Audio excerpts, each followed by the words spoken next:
We have a very special guest in studio with us today. Yeah, we do. And I want to get this right. I'm going to read it off. His name is Travis Mills, and he's a retired United States Army Staff Sergeant from the 82nd Airborne.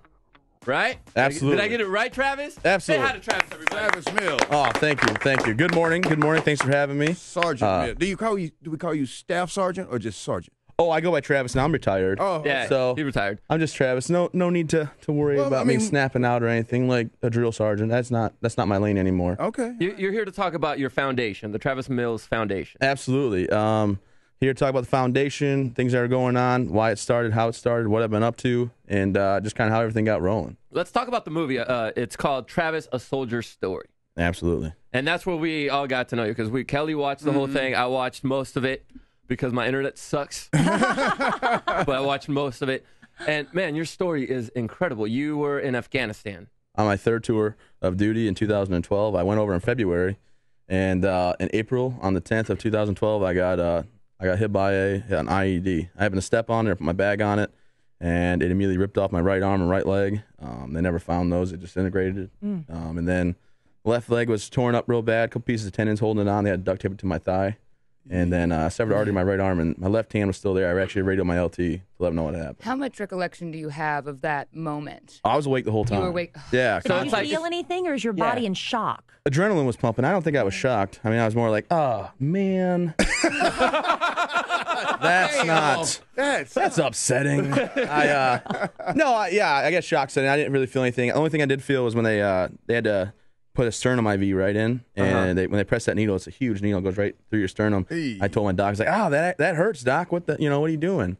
And it was just it was horrible. It happened. I looked over and I could see everything. My left eye started swelling shut really bad, and then I got taken out in a helicopter, and on the operating table, I was telling the doctors and nurses, get away from me, leave me alone. I'm you're fine. fighting them off. Yeah, I've been trying. Waving my limbs What around. was the time frame of that? Because I'm assuming that, you had to have been of rescued and transported very quickly. Losing 4 limbs, a lot of blood loss. Yeah, I had a severed artery too. My medic clamped it off for me. I wasn't, on the like field. I said, wasn't supposed to make it. Yeah. Like this was just shooting blood, and so it was kind of neat that they saved me. And the medic was like, one of the medics, Doc Voice was like, "You're gonna be all right, Sergeant Mills. You're gonna be fine." I looked down and said, "Hey man, calm down. I know, like it's okay." I just figured, it wasn't my call if I was gonna make it or not that day, and I wasn't gonna go out like in Saving Private Ryan. The guy's yelling for his mom and he's real scared.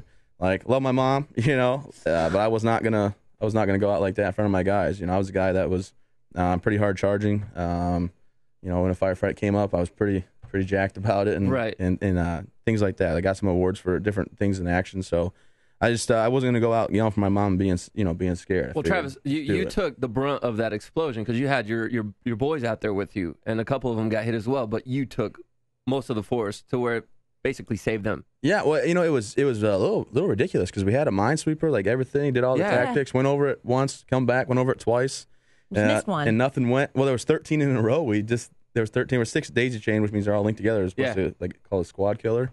If someone hits that, then everybody in line just gets taken out. But Oh boy. I set my bag down on it, and we already cleared it. And if I wouldn't put my bag down, it would have been 2 of my guys walking up and putting their torsos and face on it. So either way, somebody was going to get hit. I think so. I'm not. I can't really tell what's if it would have actually happened. But my team leader picked the spot. I cleared it. I said, okay, no problem. It was my call, and we swept the area, and That was it. boom. But then so I got knocked out. April 12th, they flew me to Bagram, and they cut my left hand off the rest of the way. The Bagram. I'm sorry. What is that? Bagram Air Force Base. It's Okay. another base. Okay. So I was in Kandahar, then Bagram. All right. And then on the 14th of April, I woke up for the first time. And I'm not sure if the documentary actually says it, but it was my 25th birthday. On your birthday, you woke up. So on the operating table, they kept touching me. I kept telling me, leave me alone, I'm fine.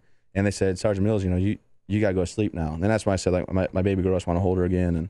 And they knocked me out. And then I woke up 4 days later. They let me come on my medical sedation. And when you know it, happy birthday, Travis. You're a quadruple amputee. So they're putting you under because you're fighting them off, and you're thinking about your daughter. That's the last thought you had before you went unconscious. And you thought about, am I ever going to be able to hold her again? Is this the end of my life? Was your last thought?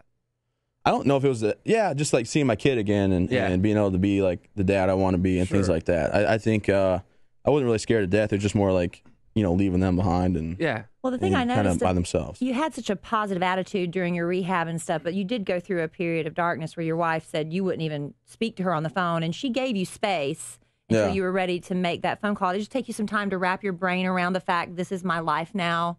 I mean, because you didn't reach out to her immediately. Yeah, it was more. I was 6'3". I was 250 pounds, but I would lift the weights all the time. Right. And I was the guy carrying the heaviest load, taking all the ammo, and in charge. I thrived on being in a leadership position to be in charge and make the right calls and have everybody's lives depend on it. And then, my first apartment with my wife, it was a 3rd-story apartment. So I bear hugged, the washer and took it up the stairs and put it in the house. So now I can't even open a jar. How am I going to be the dad and the husband I'm supposed to be? So it was more just coming to terms with man, this is horrible. And I don't want to talk to Kelsey. I'm really embarrassed that the Taliban even got me. Yeah. And because you never thought you're the tough guy. They're not going to get me. Yeah, you never really think it's going to be you, and you hope it's not anybody else. But so it was rough to wrap my head around it. But my brother-in-law was there with me the whole time. Yeah, your brother-in-law is the one that told you that you had in fact lost all your limbs. Because I asked if I was paralyzed, and I told him I can't feel my fingers and toes, and he told me you don't have them. I mean, you're obviously such a tough, manly man. I mean, you're such a badass. But did you have a moment that you just got really soft? Do you remember that moment that maybe you cried about it, or? Yeah, maybe. I think my daughter was born, and this is in September of 11. And my daughter's born, and I'm sitting there, and the nurses are rushing around, and I'm making weird noises. And this nurse is it's okay, you can cry. I was I don't know how to cry. I was huh, woo! I goes, that was awkward. That was crying? I was that was weird, huh? And the nurse looked at me oh my gosh, this guy's crazy. He's taking this girl home. He doesn't know how to cry. And then when the doctors weren't working on me, when I got blown up, they took my arms and legs and realized that I had no tear ducts, so they just installed some. I got to meet them in Coronado, California, and we did a showing. I met 6 of the 9 doctors, and I on stage, I was I'm a little bit upset with you guys for giving me tear ducts. But before I went on stage, I got to meet them out back, and they're all worried, did we do the right thing? Did we make the wrong call to save his life? Is he going to be happy in life? And I had to come to terms and tear up. My mom was there, my wife, and I did tear up and hey, you guys did do the right thing. It was the right call to save me. I'm here for my daughter. The cool technologies that I have to go through. Right. It's like The Exorcist with the hand. So, but it was a little hard at first. Yeah, I didn't want. I did cry. My wife had never seen me cry, I don't think, and due to the concussion, your emotions are a little bit. Yeah, they're thrown off. So for the first 3 months, drop of a hat. I had a Johnsonville brat with jalapeno and cheddar, and I was just I just want to be on my back deck. Playing fetch with my dog, drinking a Bud Light Lime because it's summer. Not that I drink, I drink Kool-Aid. Yeah, Kool-Aid. Yeah. Sorry, can I say that? I'm sorry. Edit that out. Travis, I'm so curious because we just watch so many movies, so most of us are pretty ignorant, and there's been so many Oscar-winning movies in the last few years focused on the war, whether it's American Sniper and Hurt Locker and things like that. How accurately does that portray the kind of things you guys go through? I think American Sniper was phenomenal, phenomenally done. It did really good justice. Justice to what we do, as well as Act of Valor was amazing. I didn't watch The Hurt Locker. I heard mixed reviews from guys that watched it. They were I can't believe that somebody would whatever. But so I didn't watch that one. I skipped that one. But I think American Sniper was great. Fortunately for me, I don't deal with any of the PTSD or any of the thoughts that he had. What I did overseas was what I did overseas, and I'm back home. I'm not in that mindset. Right. So the only injuries were not mental. They're just injuries. And I'm fortunate for that. There's some guys really dealing with some things, and I don't deal with that, but I try to help guys that are. So it was a really good portrayal. And then the documentary actually just it's just exactly how it happened. People come up and ask me, "Is that how it really happened? How I proposed to my wife?"